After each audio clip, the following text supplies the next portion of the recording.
Welcome to federal Telangana. ఇక్కడ భద్రాచలం ఆలయ భూముల వ్యవహారం అయితే ఇప్పుడు రాష్ట్ర వ్యాప్తంగా అంటే రెండు రాష్ట్రాలకి కూడా మొత్తం కూడా ఒక సమస్యగా మారింది. దాన్ని అంటే రెండు రాష్ట్రాల ఇష్యూగా కూడా దాన్ని తీసుకోవటం జరుగుతుంది. ఎందుకంటే ఇక్కడ భద్రాచలం అనేది తెలంగాణ విడిపోయిన తర్వాత రెండు రాష్ట్రాల సరిహద్దుల్లో ఉండటం, రామాలయ భూములు ఆంధ్ర ప్రాంతంలోకి రావటం అనేది ఇక్కడ కొంత వివాదానికి తావిస్తుంది. ఈ విషయంలో మనం ఇప్పుడు చర్చించడానికి అక్కడ పురుషోత్తపట్నం నుంచి అంటే రామ ఆలయ భూములు ఉన్నట్లుగా చెప్తున్న పురుషోత్తపట్నం నుంచి రామరెడ్డి గారు మనకి అందుబాటులో ఉన్నారు. తరువాత భద్రాచలం కాంగ్రెస్ నాయక వెంకటేశ్వరరావు గారు అందుబాటులో ఉన్నారు. అదేవిధంగా విహెచ్పి నుంచి విశ్వ హిందూ పరిషత్ మందిర్ అర్చక్ పురోహిత రాష్ట్ర ప్రముఖగా ఉన్న సహప్రముఖగా ఉన్న సురేష్ కుమార్ గారు, వేణుగంటి సురేష్ కుమార్ గారు మనకి అందుబాటులో ఉన్నారు. ముందుగా అసలు సురేష్ కుమార్ గారు మీరు చెప్పండి, ఈ రామాలయ భూములు వివాదాన్ని మీరు విహెచ్పి కోణంలో అంటే విశ్వ హిందూ పరిషత్ కోణంలో ఏ విధంగా చూస్తున్నారు? దాన్ని అసలు నిజంగానే రైతులు వాటిని రామాలయ భూముల్ని ఆక్యుపై చేశారా, లేకపోతే వాళ్ళ భూముల్ని చేస్తుంటే దాన్ని తర్వాత అసలు ఆ వివాదం ఏంటి మీ దృష్టిలో? పురుషోత్తమ దాస్ గారు రాముడికి అప్పగించేటువంటి భూముల్ని రాముడికే చెందాలనేది మాత్రమే మా యొక్క ఆలోచన అండి. మేము ఒక వర్గానికి సంబంధించి కానీ ఎవరికి కూడా సపోర్ట్ ఇవ్వడం కానీ వివేచన కానీ చేయట్లేదు. మా కోరిక ఏంటంటే రాముడికి చెందాల్సినటువంటి భూములు రాముడికి చెందాలి అనేది మాత్రమే అండి. మరి వాళ్ళు లీజుకి తీసుకుంటే ఆ లీజు కడుతున్నారో లేదో అవంతా కూడా వాళ్ళు చూసుకుంటారు, దేవస్థానం వాళ్ళు చూసుకుంటారు. మా యొక్క ఉద్దేశం ఒకటే, రాముడికి చెందాల్సిన భూములు రాముడికి చెందాలి అనేది మాత్రమే అండి. రామరెడ్డి గారు, మీరు చెప్పిన భూములన్నీ కూడా పురుషోత్తపట్నంలోనే ఉన్నాయి. వాటిని ఇప్పుడు కూడా అది 889 ఎకరాలుగా ఈ రామాలయం అధికారులు కానీ వీళ్ళంతా చెప్తున్నారు. నిన్న కూడా ఈవో రమాదేవి గారు వాళ్ళందరితో పాటు వచ్చినప్పుడు అక్కడ కొంత ఘర్షణ వాతావరణం ఏర్పడ్డది. దాన్ని మీరంతా కూడా వాళ్ళని ఎలవ చేయలేదు. మా భూముల దగ్గరికి ఎందుకు వస్తారు, తెలంగాణ వాళ్ళకి ఆంధ్రాలో ఏంటి పని అనే ఒక వాదన అయితే మీరు వినిపించినట్లుగా వాళ్ళు చెప్తున్నారు. అసలు మీ దృష్టిలో అవి రామాలయ భూములా, మీరు కౌలుకి తీసుకుంటున్నారా, లేకపోతే మీకు చెందిన భూములా? ఇప్పుడు మొట్టమొదట నమస్కారం అండి, డిబేట్ లో పాల్గొన్నట్టు అందరికీ. ఇప్పుడు సోమరాజు పురుషోత్తమ దాస్ అనేటువంటి ఆయన 1878లో స్వామివారికి దానం ఇచ్చేస్తారు. ఆయన దాన పట్టాలో వీల్నామాలో ఏమని రాశాడంటే, ఇది దండకారణ్యంగా ఉన్నటువంటి భూమి, ఈ దండకారణ్యంగా ఉన్నటువంటి భూములని రైతుల్ని ప్రోత్సహించి పూర్తిగా బాగైన తర్వాత వారు కోరిన మేరకు శిస్తులు వసూలు చేసి స్వామివారికి రాపత్తు సేవ, ధనుర్మాసంలో వచ్చేటువంటి పాల్పత్తు రాపత్తు సేవ అనేటువంటి సేవ ఉంటుందండి. ఆ సేవ నిమిత్తం ఈ యొక్క డబ్బులు వినియోగించమని చెప్పేసి ఆయన దానం ఇచ్చినటువంటి సోమరాజు పురుషోత్తమ దాస్ గారి యొక్క అభిష్టానం అండి. ఆయన ఇంకోటి ఏం చెప్పాడంటే, ఆయన పేరున ఒక గ్రామం నిర్మించి ఆ గ్రామంలోనే ఈ రైతుల్ని ఉంచి భూమిని బాగు చేయించమనేటువంటిది దాత యొక్క అభిష్టం సార్. దాని ప్రకారమే సోమరాజు పురుషోత్తమ దాస్ గారి పేరు మీదనే పురుషోత్తపట్నం అనే గ్రామం వెలిసిందండి. ఆయన పేరు మీద పెట్టుకున్నాం. దీనికి గవర్నమెంట్ ఆ రోజుల్లో ఉండేటువంటి నిజాం గవర్నమెంట్ లో ఉండేదండి. ఈయన దానం ఇచ్చినటువంటి సోమరాజు పురుషోత్తం గారు దానం ఇచ్చిన టైంలో అప్పుడు ఈ భూమి యొక్క శిస్తు 276 రూపాయలు రెవెన్యూ శిస్తు కట్టాలటండి. ఈ 276 రూపాయల శిస్తు కూడా వెళ్ళేటువంటి పరిస్థితి లేని క్రమంలో నిజాం గవర్నమెంట్ 1912లో అప్పుడు ఈ రామాలయము వరంగల్ జిల్లా పరిధిలో ఉందటండి. వరంగల్ జిల్లా గవర్నర్ గారు, అప్పుడు కలెక్టర్ గారు కాదు, గవర్నర్ అనేవారు వాళ్ళని, గవర్నర్ గారు పబ్లిక్ ఆక్షన్ పెట్టి 1912లో అమ్మారటండి. 1912లో హుస్సేన్ సాహెబ్ అనేటువంటి ఆయన ఒక ముస్లిం కొన్నారట ఈ భూమిని. ఇది విస్తీర్ణం మొత్తం 917 ఎకరాలండి. ఓల్డ్ సర్వే నెంబర్ 17 917 ఎకరాలండి. 880 కాదండి, 917 ఎకరాలు. ఈ భూమి ఎవరైతే హుస్సేన్ సాహెబ్ కొన్నాడో ఆయన మరణానంతరం ఆయన భార్య ఫతిమా బేగం అని ఆమె ట్రాన్స్ఫర్ అయినట్టుగా మా దగ్గర రికార్డు ఉన్నది. ఆమె కూడా లేడీ అయినందువలన వాళ్ళ ఆమెను ఎవరినో పెట్టుకొని ఇక్కడ బూర్గంపాడు కల్పవర్తకులు మాజేటి రామచంద్రయ్య, రేపాక వెంకటరత్నం అనేటువంటి కల్పవర్తకులకు అమ్మారండి 1938లో. వాళ్ళు ఆ కలప నిమిత్తం కొనుక్కున్నటువంటి వాళ్ళు దాంట్లో ఉన్న టేపు కలప, జిట్రేగు వగైరా విలువైనటువంటి కలప మొత్తం రాజమండ్రి తరలించేసి కలప పూర్తి అయిపోయిన తర్వాత వాళ్ళు మేము ఇప్పుడు ఉమ్మడి జిల్లా ఖమ్మం జిల్లాలో ముదిగొండ మండలం మాదాపురం అండి మా స్వగ్రామం, మా తాతల నాడు. ఆ రోజుల్లో ఉండేటువంటి రజాకారులు ఆ రోజు పెట్టేటువంటి చిత్రహింసలు భరించలేక మా గ్రామం మొత్తం అక్కడ ఉండేటువంటి బీసీలు గాని, ఎస్సీలు గాని, రెడ్డి సామాజిక వర్గానికి చెందినటువంటి వాళ్ళ మొత్తం మా తాతల నాడు అక్కడ ఉండేటువంటి ఎకరా 2 ఎకరాల భూమి అమ్ముకొని ఇక్కడ ఉండేటువంటి మాజేటి రామచంద్రయ్య గుమస్తా ఎవరైతే ఉన్నారో ఆయన్ని అప్రోచ్ అయ్యి ఇది అమ్మకానికి రెడీగా ఉన్నది, అరణ్యంగా ఉంది కాబట్టి ఇది తక్కువ రేటుకి ఇస్తారని చెప్పేసి తెలుసుకొని వాళ్ళు వచ్చి దీన్ని క్రయం పొందడం జరిగిందండి 1958 సంవత్సరం. అంతవరకు కరెక్ట్ గానే ఉందండి. 1960లో ఎప్పుడైతే మద్రాసు రాష్ట్రం నుంచి విడిపోయి సపరేట్ ఆంధ్రప్రదేశ్ ఏర్పడిందో అప్పుడు ఎండోమెంట్ శాఖ వచ్చి ఈ ఎండోమెంట్ వాళ్ళు మీ యొక్క అమ్మకాలు ఏదైతే మాజేటి రామచంద్రయ్య గాని, హుస్సేన్ సాహెబ్ గాని, ఆ నిజాం ప్రభుత్వం గాని అమ్మినటువంటి అమ్మకాలు చెల్లవు, ఇది రామాలయానికి చెందినటువంటి ఆయన దానం ఇచ్చినటువంటి ఆయన భూములు దేవస్థానానికి చెందుతాయి కాబట్టి మీ యొక్క అమ్మకాలు చెల్లవు అని చెప్పేసి రైతుల దగ్గరకు వచ్చి అప్పుడు ఉన్నటువంటి సాగి సూర్యనారాయణ రాజు గారు ఏంటండి ఎండోమెంట్ మంత్రి, ఫస్ట్ మంత్రి, ఆయన యొక్క ఊళ్ళోకి వచ్చేసి ఈ రైతులను పిలిపించేసి మీ అమ్మకాలు రద్దు అవుతాయి, మీరు అనవసరంగా నష్టపోతారు కాబట్టి మీరు కౌలు అగ్రిమెంట్ చేసుకోండి దేవస్థానం తోటి అని చెప్పేసి 60లో ఒక ఒప్పందం అయిందండి దేవస్థానానికి రైతులకి. అక్కడి నుంచి 1972 వరకు సజావుగానే రైతులు కట్టారండి. మాజేటి రామచంద్రయ్య విషయం పక్కన పడేసారు.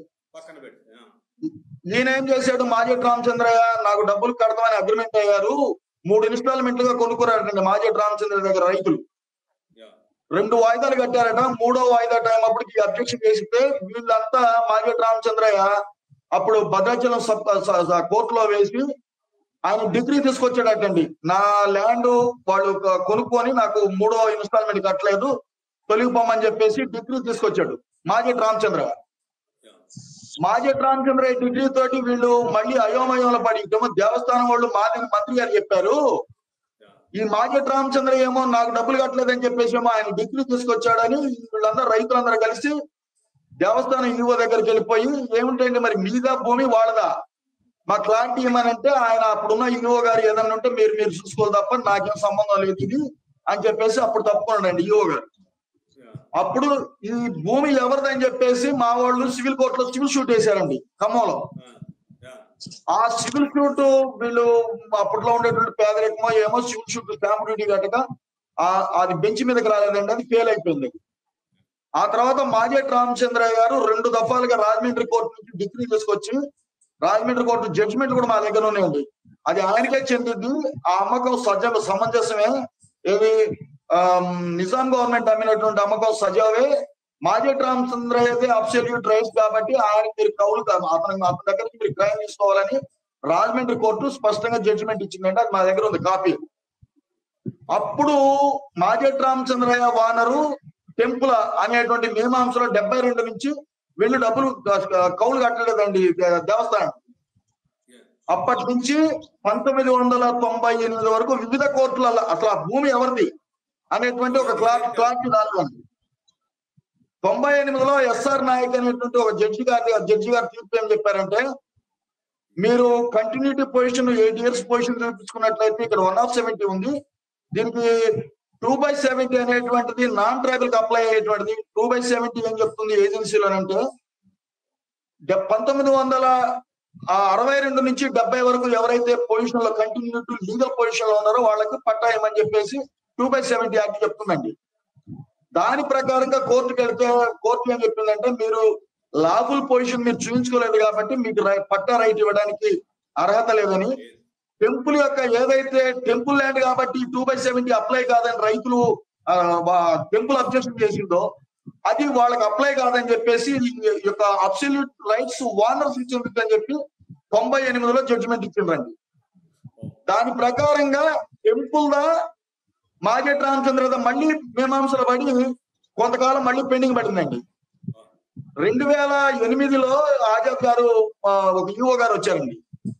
ఈఓ గారు వచ్చేసి ఈ టెంపుల్ ల్యాండ్ మీరు కట్టకపోతే మేము కేసులు పెడతామని చెప్పేసి పంట పొలాల్లో ఉన్నటువంటి వాళ్ళందరినీ పిలిపించేసి రైతులందరినీ పిలిపించేసి గుళ్ళో మీటింగ్ పెడితే మరి ఇది అస్పష్టంగా ఉంది కదండి. ఇది మాజెట్ రామచంద్రనేమో మాజెట్ రామచంద్ర డిగ్రీ తీసుకొచ్చాడు, మరి ఆ రోజు ఈఓ గారి దగ్గరకు పోతున్నామో అది మాకు సంబంధం లేదని చెప్పారు. మరి ఇప్పుడు ఎట్లా అనంటే మీకు అబ్సల్యూట్ నేను మీకు 10 years మీరు లీజ్ అగ్రిమెంట్ చేసుకోండి.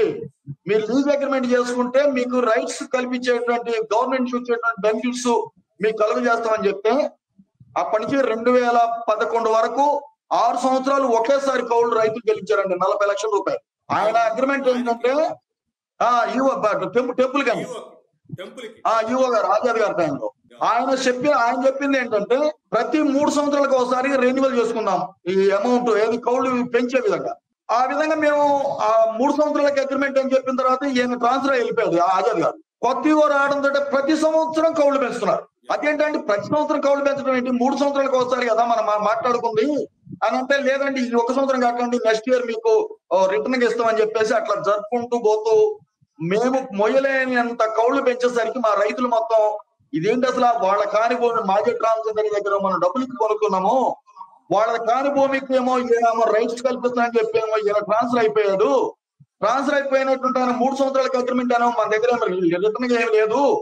ఇప్పుడు ఏంటి పరిస్థితి అని చెప్పేసి అసలు ఈ భూమి ఏంటి ఎవరిది అనేటువంటి మనకి స్పష్టంగా కావాలి కాబట్టి మేము ఒక లాయర్ని అప్రోచ్ అయ్యి మేము తెలంగాణ హైకోర్టులో మాకున్నటువంటి రైట్స్ ప్రకారంగా మేము కోర్టులో వేసినామండి. అది స్టేటస్కోలు దాదాపు ఒక 50 కేసులు దాదాపుగా ఒక 700 ఎకరాలకు రైతులు తెలంగాణ కోర్టును ఆశ్రయించడం జరిగింది. స్టేటస్కో ఉందండి. అయితే ఇక్కడ హైకోర్టు కూడా ఈ 2022 తర్వాత ఇప్పుడు దాంట్లో కూడా ఇచ్చింది, అంటే మీ దేవాలయానికే చెందుతుంది ఈ భూమి అని ఇచ్చింది కాబట్టి దాని మీద అంటే మీరు అది దేవాలయాన్ని అని మీరు కౌలుకే తీసుకున్నారు అని ఒప్పుకుంటున్నారు కూడా. కానీ దాని అయితే మీరు ఒక్కసారి మీ వాదన వినిపించారు కదా. ఇప్పుడు వెంకటేశ్వరరావు గారు మీరు చెప్పండి, ఒక కాంగ్రెస్ నేతగా అక్కడ పరిచయం ఉన్న అంటే ఆ ఏరియా పరిచయం ఉన్న నేతగా ఇప్పుడు రామరెడ్డి గారు మొత్తం కూడా విషయాన్ని చెప్పారు. ఆ విషయంలో ఆయన చెప్పిన దాని ప్రకారం అక్కడ రామచంద్రయ్య గారి భూమి లేకపోతే టెంపుల్ భూమి అనే ఒక కన్ఫ్యూజన్, తరువాత మళ్ళీ వాళ్ళు ఆ టెంపుల్ తో అగ్రిమెంట్ చేసుకొని 3 సంవత్సరాలకి ఒక శిస్తు కట్టడం కౌలు చెల్లించడం అనే అగ్రిమెంట్ చేసుకున్నారు. దానికి ప్రతిసారి కూడా మొత్తం వ్యతిరేకంగా అంటే పెంచుతున్నారు కాబట్టి మేము దాన్ని ఇచ్చేస్తున్నాం, అది తేలాల్సింది వాళ్ళదా అని తేలాల్సింది అనేది వీళ్ళ వాదన. ఇక్కడ దాని మీద అసలు మీరు ఒక స్థానిక నేతగా మీరు ఏం చెప్తారో వెంకటేశ్వరరావు గారు మీరు చెప్పండి. నమస్కారం అండి. ముందు అందరికి నమస్కారం. ఈ డిబేట్ లో పాల్గొంటున్న పెద్దలందరూ కూడా నమస్కారం. విషయం రామరెడ్డి గారు విపులంగా చెప్పారు, సంతోషం, అందులో మనం ఏం కాదంటానికి ఏం లేదు. పురుషోత్తమ దాస్ గారు ఆయన పేరు మీద ఊరు కట్టమని చెప్పారు. ఆ ఊరు ఎప్పుడు నిర్మాణం అయింది అనేది చెప్పలేను. Point number 1. దండకారణ్యంగా ఉన్నది, దాన్ని రాపత్తు సేవకి ఉపయోగించాలని పురుషోత్తమ దాస్ గారు రాసించారు అనేది చెప్తా ఉన్నారు. రాపత్తు సేవ సంవత్సరానికి ఒక్కసారి ఒకరోజు పురుషోత్తపట్నంలో జరుగుతుంది. గత సంవత్సరం వీళ్ళు జరగనేలేదు కూడా. ఒక సంవత్సరం ఏమన్నా కూడా ఊళ్ళోకి రాకపోయిన పరిస్థితి. నిజంగా దేవస్థానం భూమి కాదు. సాహిబ్ కొనుక్కున్నాడు, ఫాతిమా కొనుక్కుంది, ఇంకెవరో ఎల్లయ్య పుల్లయ్య కొనుక్కున్నారు. మరి 40 లక్షల రూపాయలు దేవస్థానానికి కట్టారు రైతులు. ఉమ్మడి ఖమ్మం జిల్లాలో వరంగల్ జిల్లా రాజమండ్రి కోర్టు చేస్తుందండి, జ్యూరిడిక్షన్ రాజమండ్రి కోర్టు. అది అయినా చెప్తున్నారు ఉమ్మడి వరంగల్ జిల్లాలో ఉంది. రాజమండ్రి కోర్టు టెంపుల్ ఉన్నది వరంగల్ అండి. మీరు మాట్లాడేటప్పుడు నేను విన్నా కదా. చెప్పండి. చెప్పండి ఇప్పుడు అది ఆంధ్ర భూమి. ఒక్క ఒక్కసారి నిమిషం. రాముల వారి భూమికి కౌలు ఎంత ఇస్తున్నారో చెప్పలేదు. 800 ఎకరాలు 917 ఎకరాలని రామిరెడ్డి గారు చెప్తా ఉన్నారు. అందులో సేవియాలు ఉన్న భూమి ఎంత, సంవత్సరానికి కౌలు ఎంత ఇస్తున్నారు. మేము మొయ్యలేని కౌలు పెడతా ఉన్నామని చెప్తున్నారు. గుండాల్లో ఉన్న దానికేమో 20,000 పెడతారు కౌలు. రాముల వారి దానికి వచ్చేసరికి 6,000 ఇస్తామంటారు. దీన్ని మొయ్యలేమంటారు. నేను రైతులు తప్పు పట్ల, రైతులు చేసుకోవాల్సింది ఆ భూమి. వాళ్ళు ఎప్పటి నుంచో ఉంటున్నారు. రైతులకు వాళ్ళకి కావాల్సిన హక్కులు, దేవస్థానానికి కట్టాల్సిన డబ్బులు దేవస్థానానికి కట్టాలి. రైతులు అందులో వ్యవసాయం చేసుకోవాలి. వాళ్ళకి వీళ్ళకి సమన్వయం ఉండాలి. రాముల వారి భూమి దేవుడి భూమి చేసుకుంటున్నాం కాబట్టి దేవుడికి ఇవ్వాల్సినటువంటి డబ్బులు ఇవ్వాలి. 40 లక్షలు ఇచ్చామని చెప్తున్నారు, సంతోషం. ప్రతి సంవత్సరం కౌలు పెంచుతా ఉన్నారు. ముందు 3 సంవత్సరాలు అగ్రిమెంట్ చేసుకునేటప్పుడే ఒక అగ్రిమెంట్ రాసుకున్న తర్వాత ఇక ఈ ఒకరితో ఏమంటే 3 సంవత్సరాలకు ఒకసారి అగ్రిమెంట్ రాసుకున్నాం, 3 సంవత్సరాలకు ఒకసారి చేసుకుందాం అనేది ఒక లెక్క. ఇప్పుడు ప్రతిసారి ఎందుకు గొడవ వస్తా ఉంది అనేది అటువైపు కూడా ఆలోచించాలి కదా. విషయం ఏంటంటే రైతులకు గొడవ పడాల్సిన అవసరం లేదు. ఉదయాన్నే లేకుతాడు, పంట పొలం పోవాలి, అక్కడ పెట్ట కావాలి కాయాలి. వీళ్ళతో గొడవ పడుకొని ఉంటుంటే ఆ పెట్టలు చేను పెట్టాలంటే దానికి ఎవరైతే పెద్దలు ఉన్నారో కమిటీ వేసుకోవాలి. దానికి ఒక చర్చ చేయాలి. దాని సామరస్య వాతావరణం కల్పించాలి. అసలు రామాలయం భూములు ఎప్పుడు అన్యాక్రాంతం ఇవాళ అవ్వడం ఏంటి? అన్యమతానికి ఇచ్చారు, ఆయన అన్యాక్రాంతం కాదు. అది మంచి విషయం చెప్పారు.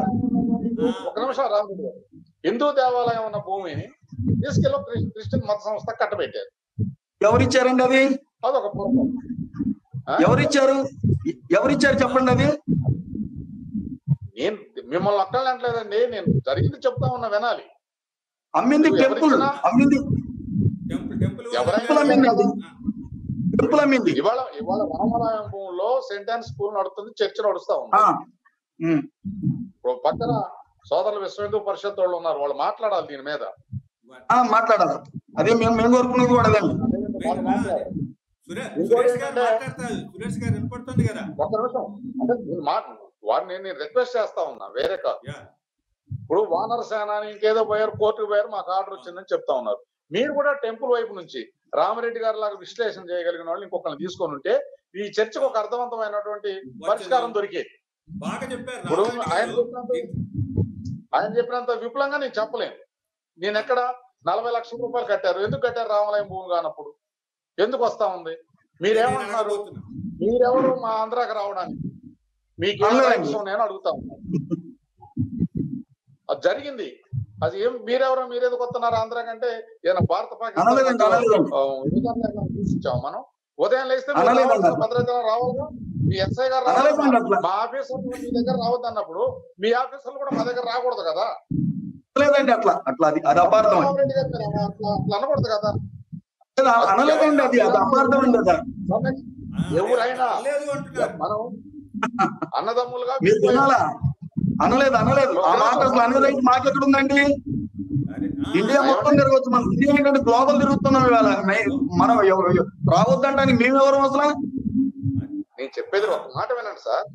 నేను అనేది ఏంటంటే విడిపోయాం, అన్నదమ్ముల్లా బతకాలి. గేట్లే పెట్టుకున్న తప్ప మనం ఏమి గేట్లు కట్టుకోలేదు కదా. లేదు, అసలు ఆ ప్రశ్నే లేదండి అసలు. రామాలయం ఒక్క నిమిషం అండి. రైతులు వ్యవసాయం చేసుకునే భూమి తప్ప మిగతాది అన్యాక్రాంతం అయిందా లేదా?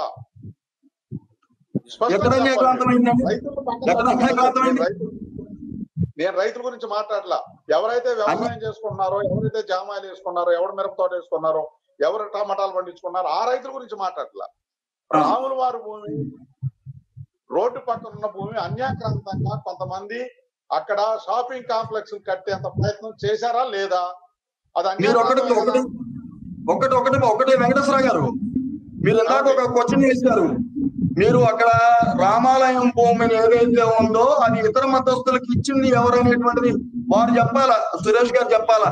ఇతర మతస్థులకి టెంపుల్ ఇచ్చింది. టెంపుల్ ఇవ్వచ్చునా? టెంపుల్ 12.5 ఎకరాల భూమిని రాముల వారు విశ్వ హిందూ పరిషత్ వాళ్ళతో సొంతం కాదు కదా సార్. మనందరికీ రాముల వారే, మనందరికీ దేవుడు. మన దేవుడు మాట్లాడాలి కదా. అమ్మింది టెంపుల్ వాళ్ళండి. మనం అదేదో వాళ్ళ బాధ్యత కాదు. మన ఊళ్ళో ఉన్నాడు, రాముల వారి దగ్గర ఉన్నాం, మనం రాముల వారి భూములు బతుకుతా ఉన్నాం. మంచో చెడ్డ, రైట్ ఆర్ రాంగ్, రాముల వారి భూములు అన్యాక్రాంతం అవుతా ఉంటే మాట్లాడాల్సిన బాధ్యత మనందరి మీద ఉంది. ఏదో అవునండి, నేను అదే క్వశ్చన్ చేస్తున్నా. నేను అదే క్వశ్చన్ చేస్తున్నా సార్. ఇప్పుడు అక్కడ అన్య మతస్థులకి ఎట్లా ఇచ్చారు అనేది నా ప్రశ్న. దానికి సమాధానం చెప్పాలంటే టెంపుల్ వాళ్ళని అన్య మతస్థులకి ఇచ్చినప్పుడు ఏమండి అన్య మతస్థులు నేను చెప్పేదేనండి, రైతు వ్యవసాయం చేసుకునే రైతాంగం తప్ప అక్కడ షాపింగ్ కాంప్లెక్స్ కట్టేవాళ్ళు దాన్ని అన్యాక్రాంతంగా అన్యాయంగా ఆక్రమించుకున్నారా లేదా? ఇక్కడ మీరు వాస్తవం ఏంటంటే ఈవో గారు అక్కడికి ఎందుకు వచ్చారు, ఏంటి ఏంటి అనేది మనం తెలుసుకోకుండా ఈవో గారి మీద నేను గొడవ అయింది. ఈవో గారు హాస్పిటల్ జాయిన్ అయ్యారు, అదొక భాగం. అది అయిన తర్వాత కదా ఈ రచ్చంతా. అసలు ఇంతకు ముందు కూడా ఇక్కడంతా ఇల్లు కడతా ఉంటే ఇవన్నీ ఆపుతా ఉంటే ఆ రోజు కూడా కొంత ఇబ్బంది అవ్వలేదా? కట్టుకుంటా మీరు పొద్దు మీ ప్రెస్ మీట్ చూసే నేను ఇల్లు కట్టుకుంటా ఉంటే ఎవరి దగ్గర కొనుక్కున్నది శ్రీరామ్ నగర్ కాలనీ వాళ్ళది.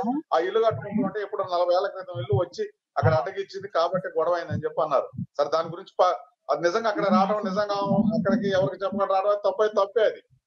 కానీ భద్రాచలం రాముల వారి భూములు, భద్రాచలం రాముల వారి భూములు ఆ తెలంగాణ బోర్డర్ దగ్గర నుంచి పురుషోత్తపట్నం ఊరు దాకా ఉన్నటువంటి నిర్మాణాలు ఆంధ్ర తెలంగాణ విడిపోయిన తర్వాత ఆంధ్రప్రదేశ్ లో మీరు కలిసిన తర్వాత కట్టినయా కాదా? అది అన్యాక్రాంతమా కాదా? రాముల ఆక్రమించారా లేదా?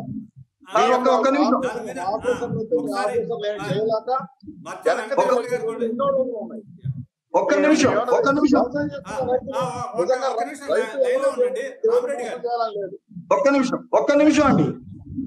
సార్, ఒక్క నిమిషం అండి. నేనేమంటున్నానంటే శ్రీరామ్ నగర్ కాలనీ కట్టింది ఎవరు? పక్కన టొబాకో బోర్డుకి ఇచ్చింది ఎవరు? సెయింట్ యాన్ స్కూల్ కి ఇచ్చింది ఎవరు? ఇక్కడ కరెంటు సబ్ స్టేషన్ కి ఇచ్చింది ఎవరు? చెప్పండి. అది దేవస్థానం వాళ్ళు ఇచ్చి మమ్మల్ని రియల్ ఎస్టేట్ చేస్తున్నారని చెప్తే ఎట్లా నాకు అర్థం కాదు. ఒక్క నిమిషం అండి. శ్రీరామ్ నగర్ కాలనీ ఇక్కడ ఉన్న పేద ప్రజలు ఉండటానికి, కరకట్ట దగ్గర ఉన్న వాళ్ళు లేపిన వాళ్ళు శ్రీరామ్ నగర్ కాలనీ కట్టడానికి ప్రభుత్వం ఇచ్చింది.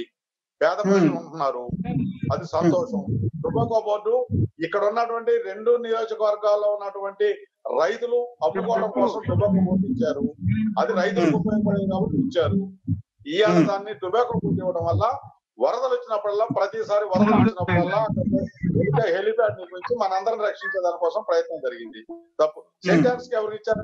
సెయింట్ యాన్స్ కి ఇచ్చారు కాబట్టి మేము ఆక్రమించుకుందాం అనుకుంటున్నారా? తప్పు కదా. అట్లా మాట్లాడకండి. ఎవరు ఇచ్చిండు కాబట్టి మీ ఇల్లు కట్టుకుంటాం, మీ తెలంగాణ ఆఫీసర్లు ఎవరు మా దగ్గర రావద్దు, వస్తే ఆఫీసర్లు కూడా మా దగ్గర రావద్దానండి. టీ కూడా దొరకదు ఆఫీసర్లు మా దగ్గర రాకపోతే. ఎవరున్నారండి?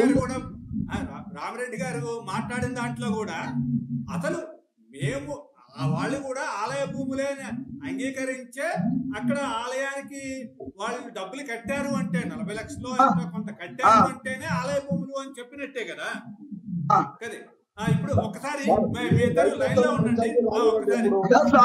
ఇప్పుడు మతపరమైనటువంటి అక్కడ ఆ central school, tobacco board, Sriramanagar కాలనీకి లేకపోతే ఇంకొక విషయం సార్ వెంకటేశ్వర గారు, అక్కడ 1998లో కుక్కునూరు నుంచి ఇటు వెంకటాపురం వరకు మొత్తం ట్రైబ్స్ దాదాపుగా ఒక 20-30 వేల మంది వచ్చేసి ఇల్లు వేసారండి. మొత్తం ఇదే గోశాల ప్రాంతంలో మీకు ఎరకయ్యే ఉంటుంది.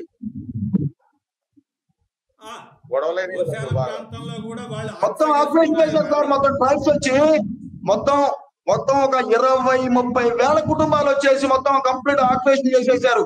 మీకు ఐడియా ఉండే ఉంటుంది. అప్పట్లో కాంగ్రెస్ గవర్నమెంట్, అప్పుడు వనమా వెంకటరావు గారు మంత్రి గారు. ఎవరు వెకెట్ చేశారు సార్? మరి ఇప్పుడు వాళ్ళని ఎవరు ఖాళీ చేపించారండి చెప్పండి? దేవస్థానం వాళ్ళు ఖాళీ చేపించారా? రైతులు ఖాళీ చేపించారా? రైతులైతే ఖాళీ కేసులు అయినాయండి. ఆ రోజున పువ్వాడ నాగేశ్వరరావు ఇక్కడ ఉన్నటువంటి సిపిఎం నాయకులందరి మీద కేసులు అయినాయి, జైల్లోకి పోయారు, నానా ఇబ్బందులు పడ్డారు. అదొక ఆ ఎపిసోడ్, దాన్ని వదిలేయండి. కాదండి, పువ్వాడ నాగేశ్వరరావు గారి విషయం కాదండి నేను చెప్పేది. వనమా వెంకటేశ్వర గారు మినిస్టర్ గా ఉన్నప్పుడు 30 వేల మంది దాదాపుగా ఇల్లు వేసినటువంటి సందర్భంలో మేము వెళ్ళిపోయి రైతులుగా మా భూమిలో మేము సాగు చేసుకుంటున్నటువంటి భూమిలో వాళ్ళు మొత్తం ఇల్లు వేసారు. మీరు ఖాళీ చేయించండి అని చెప్పేసి మేము వెళ్తే అట్రాసిటీ కేసు 58 మంది మీద అట్రాసిటీ కేసు పెట్టారు సార్ రైట్స్. ఇదే ఎంప్లాయీ భద్రాచలంలో ఉండేటువంటి రామాలయం అధికారులు ఒక్కరు రాలేదండి. 58 మంది మీద అట్రాసిటీ కేసు పెట్టారు ట్రైబ్స్. ఇప్పటికే చెప్తాను నేను అనేది ఏంటంటే, రైతులు రామాలయం భూములు చేసుకున్నారు. రామాలయం భూములు చేసుకున్నందుకు 40 లక్షల రూపాయలు కట్టారు. రైతులు ఒప్పుకున్నారు రామాలయం భూములని. రైతులు పంచాయతీ లేదు. ఎవరైతే షాపింగ్ కాంప్లెక్స్ కడుతున్నారో, ఎవరైతే ఆక్రమణదారులు ఉన్నారో, ఎవరైతే రాములవారి భూముల్ని కావాలని రైతుల పేరుతోనే రెచ్చగొట్టి ఇక్కడ షాపింగ్ కాంప్లెక్స్ కట్టుకుంటున్నటువంటి అన్యాక్రాంతం చేసేటువంటి వీళ్ళతోనే భూపకాసులతోనే తగు తప్ప రైతులతోని ఏ తగు లేదు. ఇక్కడ రైతులు అచ్చంగా రైతులు ఇది మంచి క్లారిటీ ఇచ్చారు మీరు. మేము రైతుల వారికి చెప్తున్నానండి, అన్యాక్రాంతం చేసినటువంటి వాళ్ళు కూలగొట్టమనండి. మాకు ఎలాంటి అభ్యంతరం లేదు, మాకు ఎలాంటి అభ్యంతరం లేదు. అక్కడ ట్రైబ్స్ వేస్తున్నారు.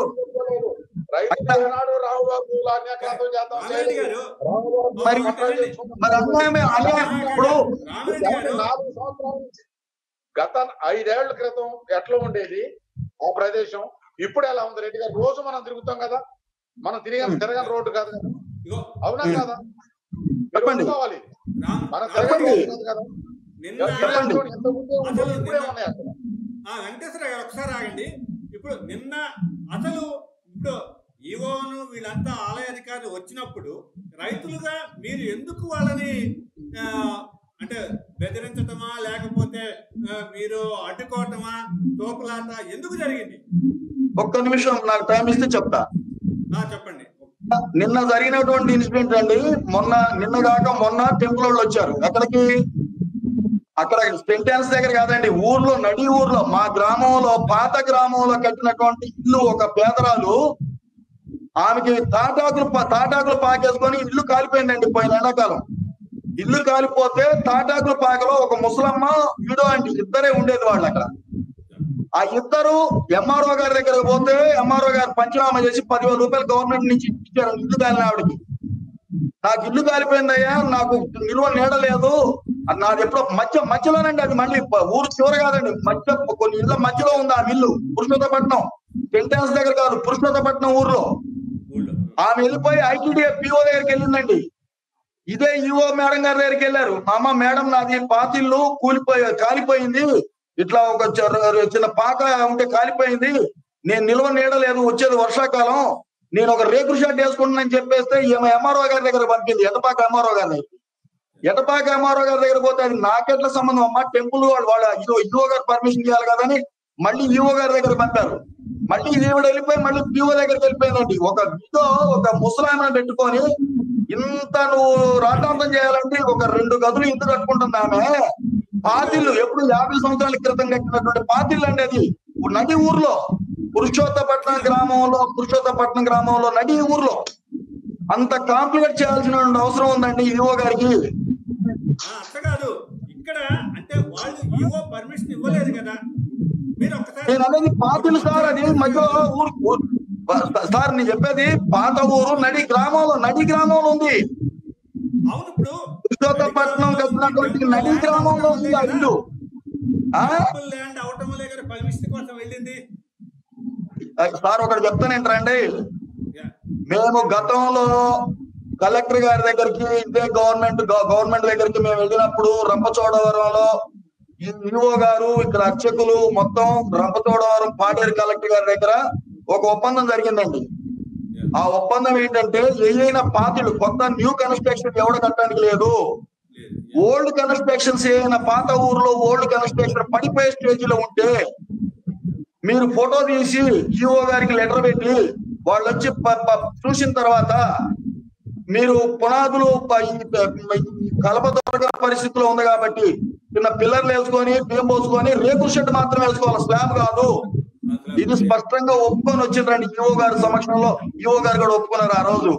పాత ఇల్లు 50 సంవత్సరాల క్రితం కట్టినటువంటి ఇల్లు, ఒక ముసలావిడ, ఒక వీడో, ఒక 2 గదుల ఇల్లు, ఇంత పంచాయతీ ఇంత రాద్ధాంతం చేయాలా సార్? నాకు అర్థం కాకూడదా?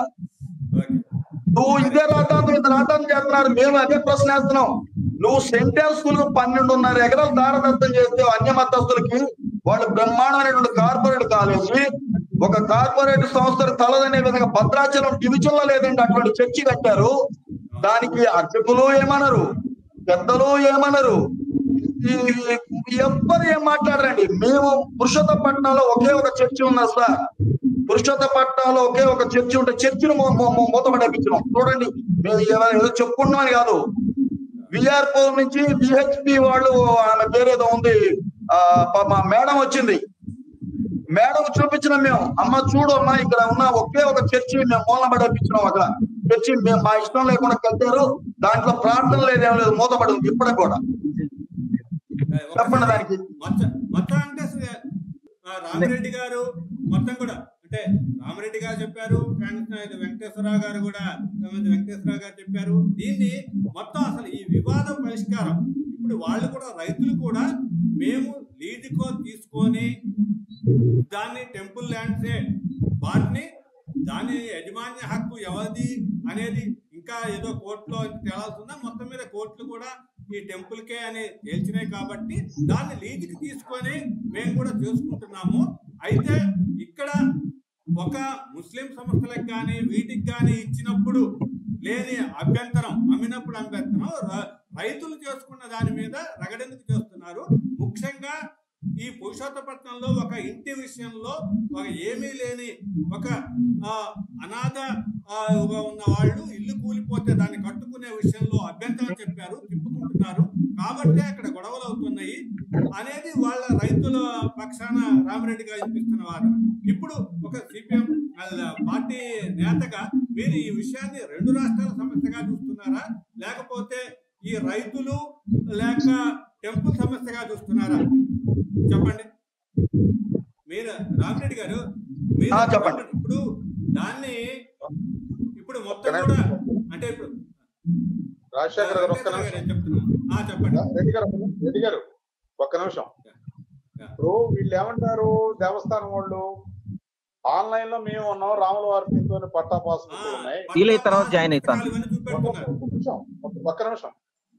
పట్టా పాస్ బుక్లు ఉన్నాయి, ఆన్లైన్ లో మేమే ఉన్నాం, మాకు జడ్జిమెంట్ మాకు అనుకూలంగా ఉంది.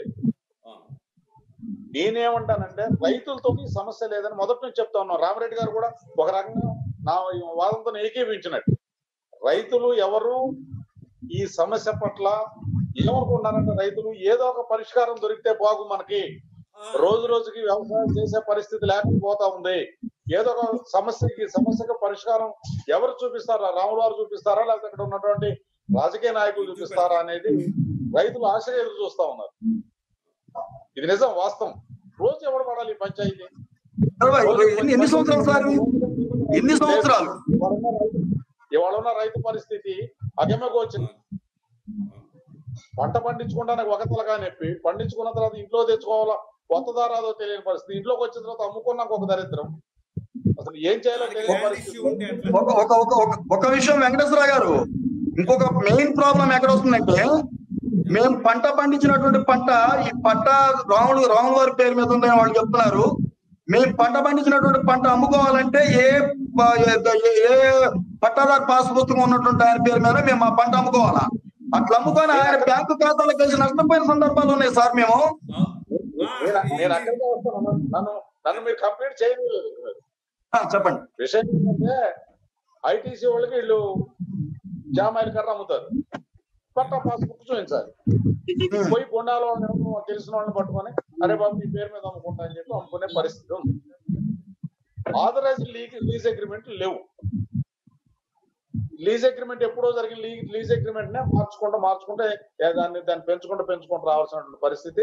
రైతుల పరిస్థితి అగమ్యకు వచ్చిన పరిస్థితుల్లో కొంతమంది స్వార్థ పరులు, అంటే నేను పేరు పెట్టి చెప్పను, అటు ఉన్నారా ఇటు ఉన్నారా లేకపోతే అనేది కదా, వాళ్ళు అటు దేవాలయ ఉద్యోగస్తులు కానివ్వండి, దేవాలయ అధికారులు కానివ్వండి, వీళ్ళు కానివ్వండి, దీన్ని రైతులను గందరగోళం పరిచేసి ఇబ్బందులు పెడతా ఉన్నారు. రైతులకి ఎప్పుడు రాముల వారితో పంచాయతీ లేదు.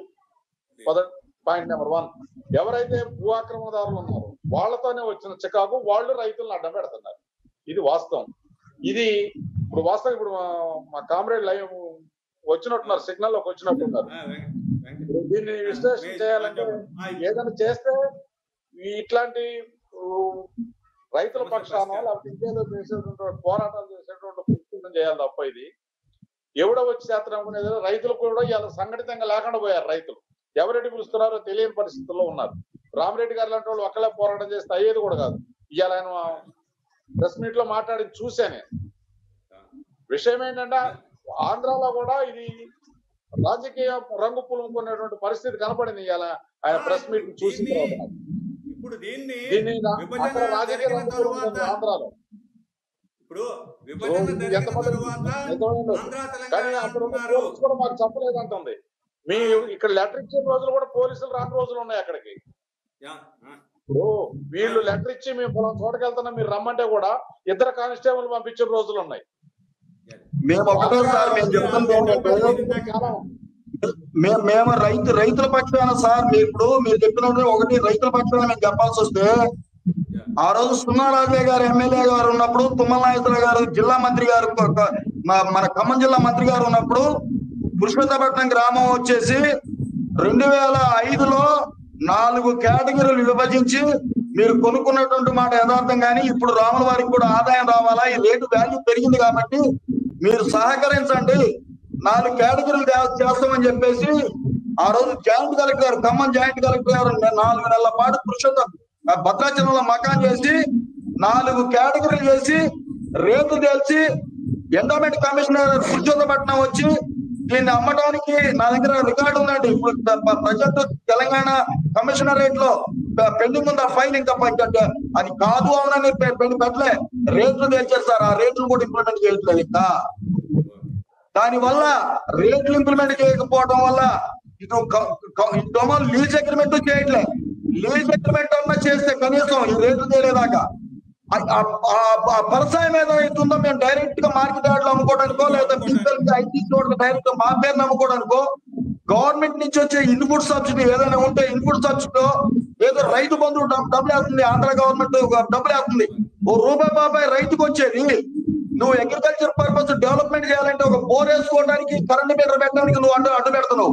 ఎట్లా డెవలప్మెంట్ అయింది సార్ అది? ఆ నేల ఎన్ని సంవత్సరాలు ఈ రావణ కాష్టాన్ని అట్లా కాల్చుకుంటూ పోతారు? ఎందుకు దీన్ని పరిష్కార దిశగా పెంపులోళ్ళు ఎందుకు దీంట్లో పూర్తి స్థాయిలో ఇన్వాల్వ్మెంట్ అవ్వట్లేదు? పెంపులోళ్ళకు ఉన్నటువంటి ఏదైతే లోపాయికారికంగా అక్కడ జరుగుతున్నటువంటి అవినీతి పురుషోత్తపట్నం రైతుల మీద ఆపాదించేసి వాళ్ళ అవినీతి బయటపడకుండా ఉండడం కోసం పురుషోత్తపట్నం రైతులకు బలి పశువులు చేయడం తప్ప లీజ్ అగ్రిమెంట్ చేసినందువలన గవర్నమెంట్ జీవో పాస్ చేసింది సార్. లీజ్ అగ్రిమెంట్ చేయండి అని. లీజ్ అగ్రిమెంట్ చేస్తే మాకు వచ్చేటువంటి బెనిఫిట్ మీకు తెలుసు. రైతుగా మేము పంట అమ్ముకుంటాం మా పేరు మీద, రైతు బంధువులు లాంటి డబ్బులు వస్తాయి, ఇన్పుట్ సబ్సిడీ వస్తుంది. మీకు వచ్చిన నష్టం ఏంటి? మీ కౌలు కట్టేవాళ్ళం కదా, అసలు డిస్ప్యూట్ అవకాశం ఉండేది కాదు కదా, మేము కోర్టుకు పోయేవాళ్ళం కాదు కదా. ఇప్పుడు సిపిఎం ఆ పార్టీ తరఫున అసలు మీ వాదన చెప్పండి, దీని మీద మీ అభిప్రాయం, సమస్యకు పరిష్కారం ఏంటి? ఒకటండి, ఇప్పుడు పెద్దలందరూ చెప్పింది విన్నాను. అందరికి మరొకసారి నమస్కారం. ఎందుకంటే నేను సిగ్నల్ లో తిరిగి లేను, క్షమించాలి. అయితే ఇప్పుడు మొత్తం చెప్పిన దాంట్లో ఒకటి రైతు వాదన, రెండవది వెంకటేశ్వరరావు గారు, తమ్మల వెంకటేశ్వరరావు గారు చెప్పినటువంటి విశ్లేషణలో చాలా వరకు వచ్చింది. మొదటిగా ఏమిటనంటే అసలు ఈ వివాదం పెరగటానికి గాని, ఈ వివాదం అవకాశం ఇచ్చింది గాని గవర్నమెంట్. ఎందుకోసం అనంటే దీనికి ఎక్కడో ఒక్కడ ఫుల్ స్టాప్ పెట్టి దీనిపైన నిర్దిష్టమైనటువంటి ఒక నిర్ణయం చేసి ఆ నిర్ణయాన్ని అమలు జరపవలసినటువంటి ప్రభుత్వం, ఆలయ అధికారులు నిర్లక్ష్యం చేస్తూ వాయిదాలు వేసుకుంటూ రావటం వల్ల ఇది పెరిగి పెద్దదయ్యిందనేది ఒకటి మొదటిగా నా అభిప్రాయం.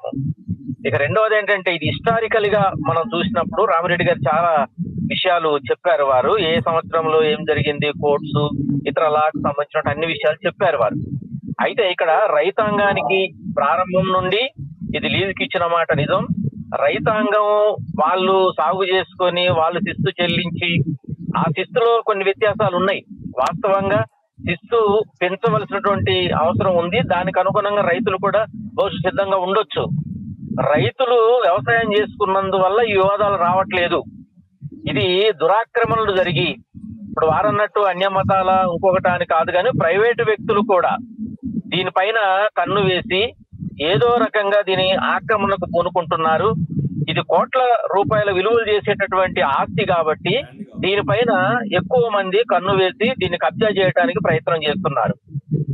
మూనిగే నక్కపోయిన తాటుబండు పడినట్టుగా ఈ తెలంగాణ నుండి ఇప్పుడు ఆంధ్ర తెలంగాణ వివాదం అయింది. ఇది దాంతో ఈ సమస్య మరింత జటిలమైంది. దారుణం ఏంటంటే నిన్నంత వివాదం జరుగుతుంది అని చెప్పేసి ఒక పక్క నుండి అందరూ చర్చ చేస్తా ఉన్నారు, మీడియాలో వస్తా ఉంది, అధికారులు రాయబారం చేశారు, ఆలయ అధికారులు చెప్పారు, భద్రాచలం పోలీసులు కూడా ఆంధ్ర పోలీస్ కి సమాచారం ఇవ్వటం జరిగింది.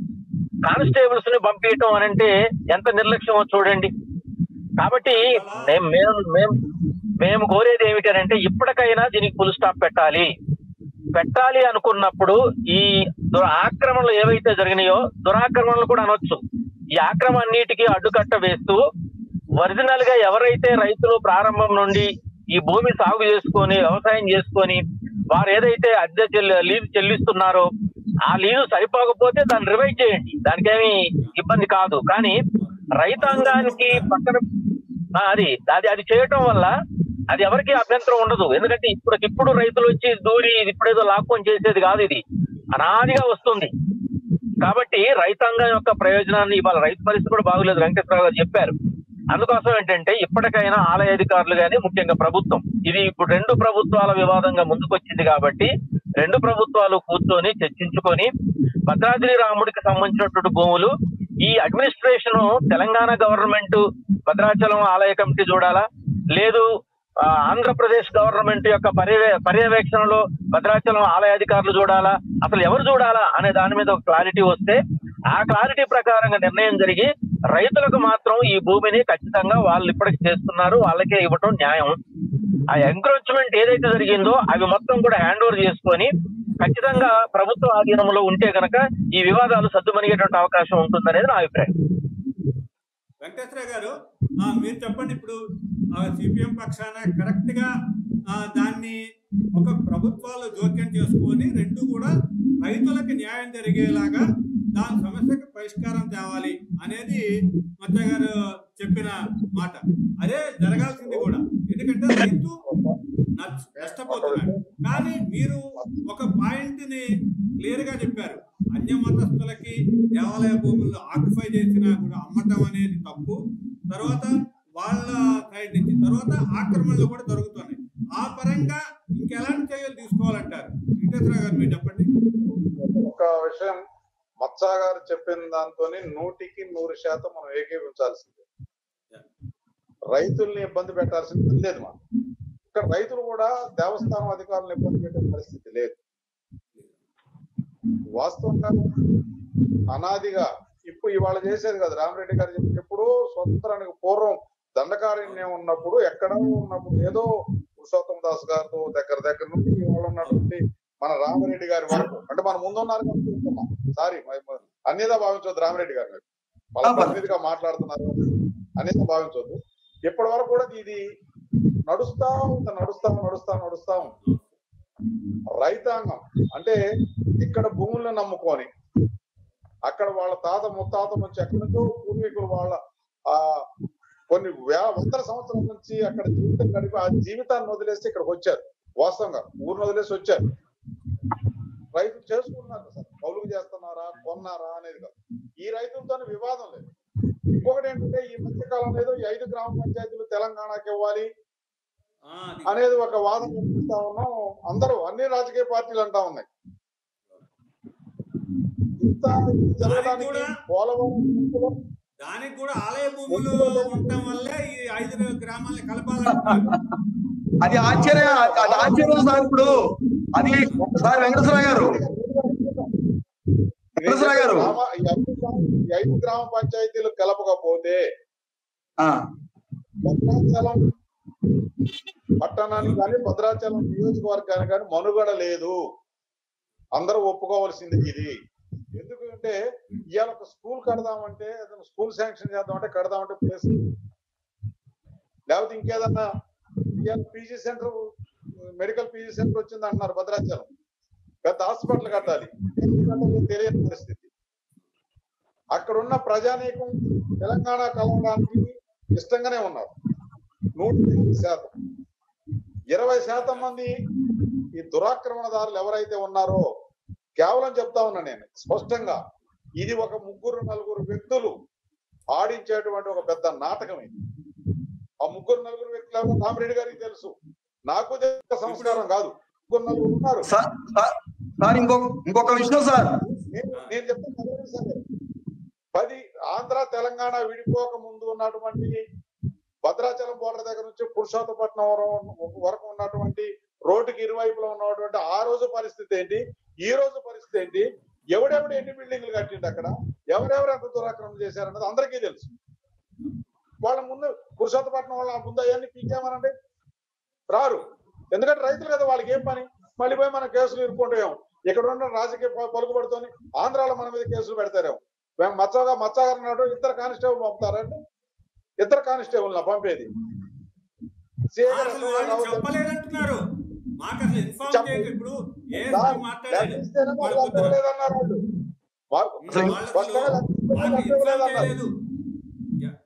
వాస్తవంగా ఇది ఆంధ్ర తెలంగాణ వివాదంగానే ఆంధ్ర అధికారులు భావిస్తున్నారు.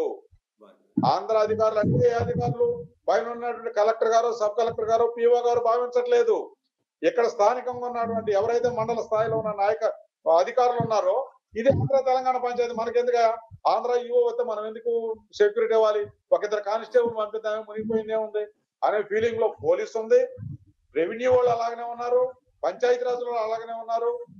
ఇక్కడ ఉన్నటువంటి స్థానికంగా ఉన్నటువంటి అధికారుల యొక్క అలసత్వం వల్లే ఈ వివాదాలన్నీ జరుగుతా ఉన్నాయి.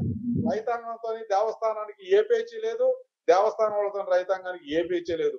ఎవరైతే భూములు దురాక్రమణ చేస్తా ఉన్నారో, ఎవరైతే అక్కడ షాపింగ్ కాంప్లెక్స్ కట్టాలనుకుంటున్నారో, కోట్ల రూపాయలు విలువైన భూమిని కబ్జా చేయాలని ప్రయత్నం చేస్తా ఉన్నారో, వాళ్ళ వల్లే ఇదంతా జరుగుతుంది తప్ప రైతాంగం వల్ల గాని, ఇట్లాంటి పెద్ద మనుషులు 10 మందిలోకి వచ్చి మాట్లాడే పెద్ద మనుషుల వల్ల గాని ఏనాడు రాముల వారికి ఇబ్బంది లేదు. రాపత్తు సేవ జరగకుండా రాముల వారిని ఆపే ప్రయత్నం వచ్చిందంటే ఇక ఏ స్థితిలో ఇది ముదిరిపోయిందో ఒక్కసారి ఆలోచించుకొని, ఎందుకంటే నేనేం మాట్లాడలేను. రాపత్తు సేవ కూడా రాముల వారు పురుషోత్తపట్నం పోలినటువంటి పరిస్థితి ఉంది. ఎందుకు వచ్చింది ఈ పరిస్థితి? ఈ డిబేట్ ని కంక్లూడ్ చేద్దాం. దాంట్లో అసలు చివరగా రామిరెడ్డి గారు ఈ సమస్యకి పరిష్కారం అంటే రైతుల పక్షాన దేవాలయం అంటే టెంపుల్ అథారిటీ నుంచి కానీ గవర్నమెంట్ నుంచి కానీ మీరు అసలు సింపుల్ గా చెప్పండి 4 ముక్కల్లో, అసలు ఈ సమస్యకు పరిష్కారం మీ రైతులుగా ఏం కోరుకుంటున్నారు? మేము ఒకటే సార్ మేము కోరుకునేది, దీనికి ఒక పర్మనెంట్ పరిష్కారం ఖచ్చితంగా తీసుకురావాల్సినటువంటిది బాధ్యత. ఇవాళ విడిపోయినటువంటి ఆంధ్ర తెలంగాణ విడిపోయింది కాబట్టి, ఇప్పుడు టెంపుల్ ల్యాండ్ కాబట్టి తెలంగాణ ప్రభుత్వమే దీనికి చొరవ చూపాలండి. ఫస్ట్ ఆ చొరవ చూపేటువంటి క్రమంలో మేమేమంటున్నామంటే, కనీసం ఈ డిస్ప్యూట్ తేలేదాకా లీజ్ అగ్రిమెంట్ చేసుకుంటే మేము లీజ్ కట్టుకుంటాం కదా, లీజ్ అగ్రిమెంట్ జీవో ఉంది కదా, ఆ జీవో ప్రకారం పాడేరు కలెక్టర్ గారు రంపచోడవరంలో మీటింగ్ పెట్టినప్పుడు నువ్వు ఒప్పుకున్నటువంటి ఒప్పందానికి రైతులు వ్యతిరేకమా, టెంపుల్ దాన్ని వదిలేసిందా, అదొక్కటి అడగండి. టెంపుల్ ఇవ్వని మేమేమి ఇంకా వేరే ప్రశ్న చెప్పలే. డిస్ప్యూట్ దిగేదాకా రైతులు లీజ్ అగ్రిమెంట్ చేసుకుంటారు. ఇప్పుడు సార్ వెంకటేశ్వర గారు చెప్పినట్టుగా అప్రోచర్స్ ఉంటే తొలగించుకోమనండి, మత సంవత్సరం తీసుకోమనండి, లేకపోతే మీ ఇష్టం ఏం చేసి రైతాంగాన్ని ఇబ్బంది పెట్టేటువంటి పని కాకుండా, రైతాంగం ఇవాళ అడగంతులో పోగ చెక్కలేక వాళ్ళు నలిగిపోతున్నారు.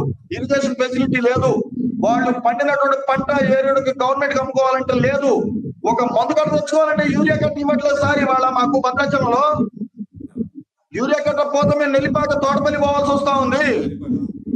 పరిస్థితి ఇందాక వెంకటేశ్వర గారు చెప్పారు, ఏది ఆంధ్ర విడిపోవటం వల్ల ఇక్కడ కంబైన్డ్ గా ఉన్నప్పుడు కూడా ఈ సమస్య ఉందండి. 10 సంవత్సరాలే విడిపోయింది, కంబైన్డ్ గా ఉన్నప్పుడు కూడా ఈ సమస్య ఉంది. పురుషోత్తపట్నం సమస్య ఆ రోజే పరిష్కారం అయింది బ్రహ్మాండంగా మంచిగా. నువ్వు రాజీ పడేటువంటి ప్రయత్నం చేయాలి తప్ప దీంట్లో ఏదో రైతులను ఇబ్బంది పెట్టేసి పురుషోత్తపట్నం ఆ రైతుల మీద ఏదో నెప్పం నెట్టడానికి నువ్వు అక్కడ గుళ్ళో జరుగుతున్నటువంటి ఏయో కారణాలు నువ్వు తప్పించుకోవడానికో నీ స్టాఫ్ తప్పించుకోవడానికో పురుషోత్తపట్నం రైతులను అన్యాయం చేయడం తప్పని చెప్తున్నాను నేను. దీని పరిష్కారానికి రాండి.